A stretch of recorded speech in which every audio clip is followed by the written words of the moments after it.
Hello viewers, నేను Rohan. Welcome to social post. Mutual divorce తీసుకునే ముందు కూలింగ్ పీరియడ్ అని చెప్పేసి ఒక 6 months ఇస్తూ ఉంటారు కోర్టు వాళ్ళు. అయితే రీసెంట్ గా ఏపీ హైకోర్టు ఈ కూలింగ్ పీరియడ్ ఏదైతే ఉందో అది అక్కర్లేదు అని చెప్పేసి ఒక స్టేట్మెంట్ ఇవ్వడం జరిగింది. మరి ఆ స్టేట్మెంట్ ఎంతవరకు కరెక్ట్, అసలు కూలింగ్ పీరియడ్ అంటే ఏంటి, దాన్ని మ్యూచువల్ డివోర్స్ లో ఎలా ఉపయోగిస్తారు, దానివల్ల మంచి జరుగుతుందా లేకపోతే నష్టపోయే ఛాన్సులు ఉన్నాయనే విషయాన్ని డీటెయిల్ గా తెలుసుకునే ప్రయత్నం చేద్దాం. ఈరోజు మనతో పాటు హైకోర్టు అడ్వకేట్ రవీంద్రనాథ్ గారు ఉన్నారు. సార్తో మాట్లాడదాం. నమస్తే అండి. నమస్తే అండి రోహన్ గారు. సో కూలింగ్ పీరియడ్ అని వింటూ ఉంటాం మ్యూచువల్ డివోర్స్ లో. అసలు ఈ కూలింగ్ పీరియడ్ అంటే ఏంటి, అసలు దీనివల్ల లాభం ఉందా నష్టం ఉందా అండి?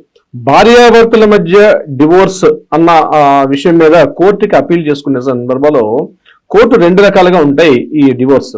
ఒకటి కంటెస్టెడ్ డివోర్స్, రెండవది మ్యూచువల్ డివోర్స్. మ్యూచువల్ డివోర్స్ లో ఏం చేస్తారంటే పరస్పర అంగీకారంతో ఉండేటప్పుడు, అంటే భార్యాభర్తలు ఇద్దరు కూడా పరస్పర అంగీకారంతో మేమిద్దరం కూడా డివోర్స్ ని కోరుకుంటున్నాం అని చెప్పి కోర్టుని అప్రోచ్ అయినప్పుడు కోర్టులో ఫస్ట్ మోషన్ అవుతుంది. అంటే కోర్టులో మనం పిటిషన్ ఫైల్ చేస్తాం. అప్పుడు జడ్జి గారు కూడా పిలిచి అడుగుతారు, మీ ఇద్దరు బోత్ పార్టీస్ ఆర్ యాక్సెప్టా, అంటే డివోర్స్ తీసుకోవడానికి సిద్ధంగా ఉన్నారా అని అమ్మాయిని అడుగుతారు. అట్ ద సేమ్ టైం ఆ అబ్బాయిని కూడా అడుగుతారు. ఇద్దరు కూడా మేము పరస్పర అంగీకారం, మ్యూచువల్ గా కన్సెంట్ ఉంది మా మధ్య అనుకున్న సందర్భంలో ఇమ్మీడియట్ గా జడ్జి గారు ఏం చేస్తారంటే కూలింగ్ పీరియడ్ అని ఇస్తారు. కూలింగ్ పీరియడ్ ఒక 6 months ఉంటుంది మనకి. 6 months కూలింగ్ పీరియడ్ ఎందుకు వేస్తారు? 2 కారణాలు రీత్యా వేసే అవకాశం ఉంటుంది. నెంబర్ 1 ఏంటంటే, ప్రధాన కారణం ఏంటి, అట్లీస్ట్ ఒక 6 months అయినా దూరంగా ఉంటే మరలా వారి మనసులో ఉన్న ఆలోచనలు కాస్త మారి ఒకటి అవే అవకాశం ఉండొచ్చు అని చెప్పి కోర్టు భావించడం, ఇది ఒకటో పాయింట్. రెండోది, ఏదైనా ఇన్స్టెంట్ గా ఏదో ఒక ఇన్ఫ్లుయెన్స్ కు లోబడి పేరెంట్స్, పక్క వాళ్ళు, బంధువులు, మిత్రులు ఏదో ఒక వాళ్ళ ఇన్ఫ్లుయెన్స్ కు లోబడి ఏదో తాత్కాలిక ఇన్స్టెంట్ ఒక డెసిషన్ తీసుకుంటున్నారేమో, సో దీనికి కూడా కొంత కూలింగ్ పీరియడ్ ఇస్తే వాళ్ళలో మార్పు వచ్చే అవకాశం ఉంటుందని చెప్పి కోర్టు ఈ 2 కారణాలని భావించి కూలింగ్ పీరియడ్ అనేది ఇస్తూ ఉంటారు. మినిమం 6 months పాటు ఉంటుంది. 6 months లో మళ్ళా కోర్టుకి అపీల్ అవుతారు. 6 months తో అపీల్ అయినప్పుడు సేమ్ ఇదే అభిప్రాయంగా అప్పుడు ఇచ్చినప్పుడు అప్పుడు జడ్జి గారు ఏం చేస్తారంటే ఆర్డర్స్ ని ఇష్యూ చేస్తారు. ఇది యాక్చువల్ గా జరుగుతున్న ప్రాసెస్. అయితే రీసెంట్ గా మనకి ఏపీ హైకోర్టు నిన్న ఒక తీర్పు ఇవ్వడం జరిగింది. ఒంగోలు కేసుకు సంబంధించి ఒక భార్యాభర్తలు ఒంగోలు ఫ్యామిలీ కోర్టులో ఒక కేసుకు పిటిషన్ పెట్టుకుని మ్యూచువల్ డివోర్స్ కి అప్లై చేసుకుంటే అక్కడ కూలింగ్ పీరియడ్ కంపల్సరీ కావాలి అన్నప్పుడు వీళ్ళు ఏం చేశారంటే హైకోర్టుకి అప్పీల్ చేశారు. అంటే కూలింగ్ పీరియడ్ కంపల్సరీ ఉండాలి, బిఫోర్ ఇవ్వడానికి కుదరదు అని ఎప్పుడైతే ఒంగోలు కోర్టు చెప్పారో వాళ్ళు హైకోర్టుని అప్రోచ్ అయ్యారు. హైకోర్టు ఏం చెప్పారంటే ఇక్కడ కూలింగ్ పీరియడ్ 6 months అనేది అవసరం లేదు అని స్పష్టంగా చెప్పడం జరిగింది. ఎందుకు, మనకి అర్నేషింగ్ versus the state of Harman Kaur కేసులో మనకి సుప్రీంకోర్టు అనేక కేసుల్లో, నాట్ ఓన్లీ ఒక కేసే కదా, అనేక కేసులు సుప్రీంకోర్టు సెక్షన్ 13(1)(2) ప్రకారం మనకి ఈ కూలింగ్ పీరియడ్ అనేది మెన్షన్ చేస్తుంటుంది మన చట్టం. కానీ ఆ కేసు యొక్క తీవ్రతను బట్టి, ఆ కేసులో ఉన్నటువంటి ఆ విషయం కంటెస్ట్ బట్టి కోర్టు సొంతంగా నిర్ణయం తీసుకునే వెసులుబాటు కూడా ఉంటుంది. అంటే ఏ రకంగా తీసుకుంటుంది, ఉదాహరణకి 13(1) ప్రకారం, సెక్షన్ 13(1) ప్రకారం కోర్టులో మ్యూచువల్ డివోర్స్ చేసుకునే వెసులుబాటు ఉంటుంది భార్యాభర్తలకి. అయితే ఇక్కడ భర్త భార్యకి అలిమని ఇవ్వాలి. డివోర్స్ అయిపోయిన తర్వాత భర్త భార్యకి కొంత అలిమని ఇవ్వాలి, లేదా ఒక మెయింటెనెన్స్ ఇవ్వాలి. ఎంత అలిమని ఇవ్వాలి లేదా ఎంత మెయింటెనెన్స్ ఇవ్వాలండి, వాళ్ళిద్దరు కూడా పరస్పరంగా అంగీకరించుకున్నారు అనుకోండి. ఫర్ ఎగ్జాంపుల్ ఎంఓఐ రాసుకుంటారు.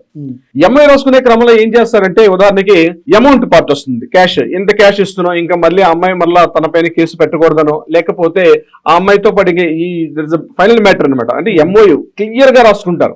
కొన్ని సందర్భాల్లో మ్యారేజ్ అయిన 1.5 years తర్వాత కూడా భార్యాభర్తలు మ్యూచువల్ కన్సెంట్, మా దగ్గరకు వచ్చే క్లయింట్స్ కి మేము ఏం చెప్తామంటే ఆ ఎంఓఐ రాసుకునేటప్పుడు పక్కడ్బందీగా రాస్తాం. ఎంఓఐలో కూడా ఎలా ఉంటుంది, కొన్ని సందర్భాల్లో వీళ్ళు పెళ్లిలో సారి పెడతారు, లేకపోతే పెళ్లిలో ఎంతో కొంత అమౌంట్ అమ్మాయి వాళ్ళు అబ్బాయికి ఇచ్చే ప్రసక్తి ఉంటుంది. అబ్బాయి వాళ్ళు కూడా ఎంతో కొంత ఇస్తారు. ఉదాహరణకి మంగళసూత్రాలు, కాళ్ళ మట్టెలని, బ్యాంగిల్స్ అని, అలాగే అమ్మాయి వాళ్ళ అబ్బాయికి పెట్టేది ఉంటుంది, బ్రాస్లెట్, చైన్ ఇట్లాంటివి పెడతారు. కొన్ని చాలా సందర్భాల్లో మ్యూచువల్ డివోర్స్ లో ఏం చేస్తారంటే ఎవరు పెట్టిన వస్తువులు తీసేసుకుంటారు. అంటే అమ్మాయి అబ్బాయికి పెట్టిన వస్తువులు అబ్బాయి రిటర్న్ చేయడానికి, లేదా అబ్బాయి పెట్టిన వస్తువులు అమ్మాయి వాళ్ళు రిటర్న్ చేయడానికి, ఇలా ఒక మ్యూచువల్ గా ఒక ఎంఓఐ రాసుకుంటారు.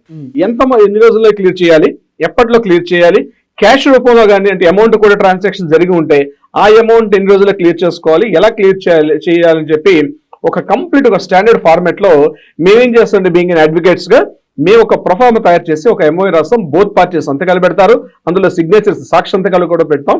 ఇది మేము మ్యూచువల్ కన్సల్ట్ ఇస్తాం.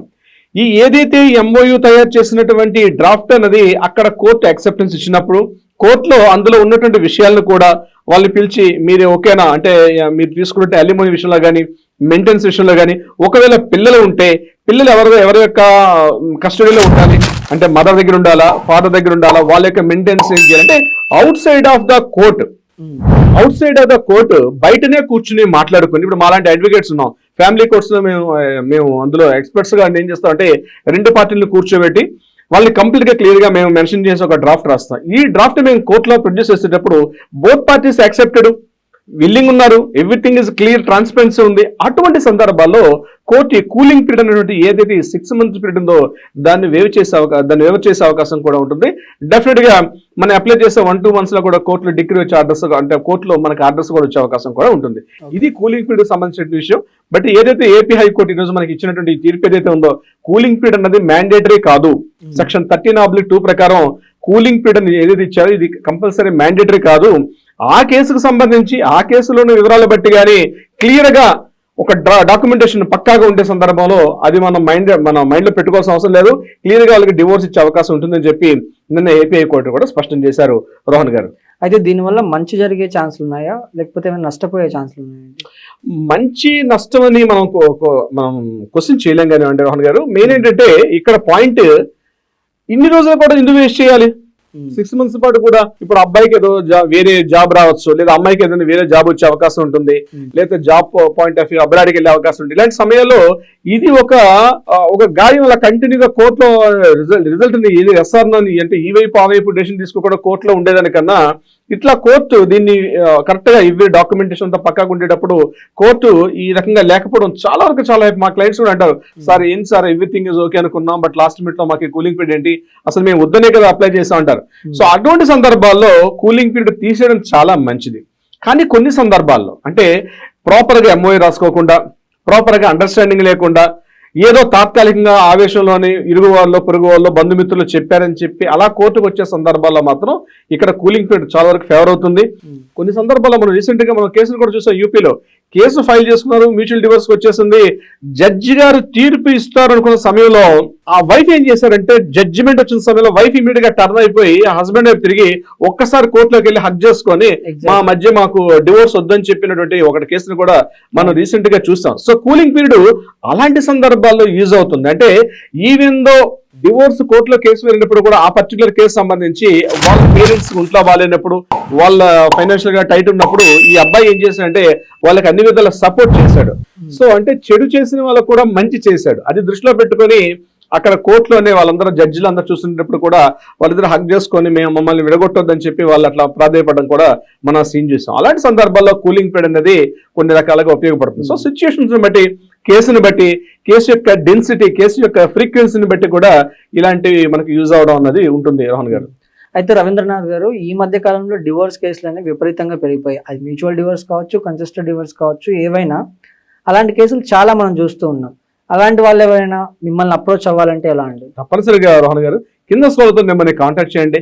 తప్పనిసరిగా లీగల్ టీం మీకు అప్రోచ్ అవుతారు, కావాల్సినటువంటి సూచనలు సలహాలు ఇచ్చే ప్రయత్నం చేస్తారు. అదే కాకుండా కోర్టులో వివాదాలు ఉంది, పరిష్కారం కాకుండా ఉన్నాయంటే డెఫినెట్ గా నన్ను డైరెక్ట్ గా మీరు సంప్రదించే అవకాశం కూడా ఉంటుంది. కింద స్కూల్తో మిమ్మల్ని కాంటాక్ట్ మాత్రం తప్పనిసరిగా చేయండి రోహన్ గారు. రైట్, థ్యాంక్ యూ అండి. Thank you so much. Thank you so much అండి.